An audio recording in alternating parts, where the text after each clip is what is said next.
पहली संख्या दूसरी संख्या से कितने प्रतिशत कम होगी।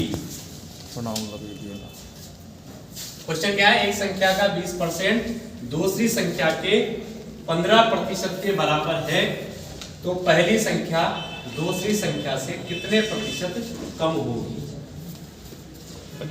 ठीक है, तो सबसे पहले आपको पहली संख्या और दूसरी संख्या का अनुपात पता करना है। तो प्यारे बच्चों कैसे करोगे इसको, पहली संख्या हुई a मान ली, a का 20% किसके बराबर है, दूसरी संख्या अर्थात b के बराबर 15%।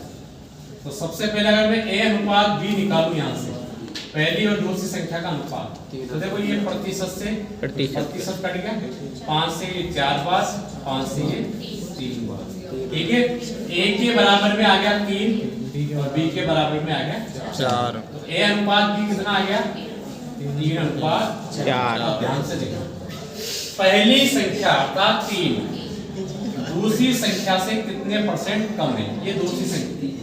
तो 3 4 से कितना कम है, 1 कम तो 1 ही है ना, तो यहाँ पे 1 कम है।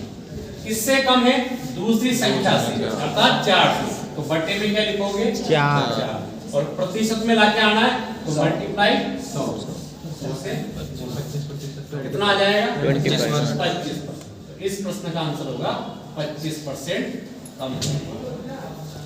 समझ आई बात। तो इस क्वेश्चन का आंसर है। अगर मैं आपसे ये पूछूं कि बताइए कि दूसरी संख्या पहली संख्या से कितने प्रतिशत अधिक होगी, सुनना मेरी बात, उतारना नहीं है।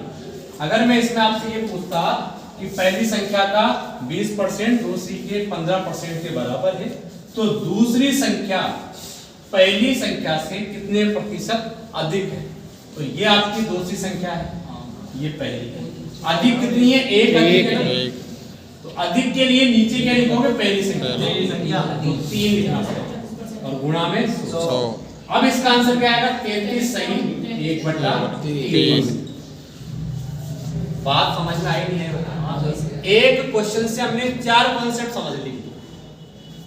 पहला कॉन्सेप्ट क्या होगा, इस तरह का क्वेश्चन दिया जाएगा, दोनों संख्या के बीच अनुपात।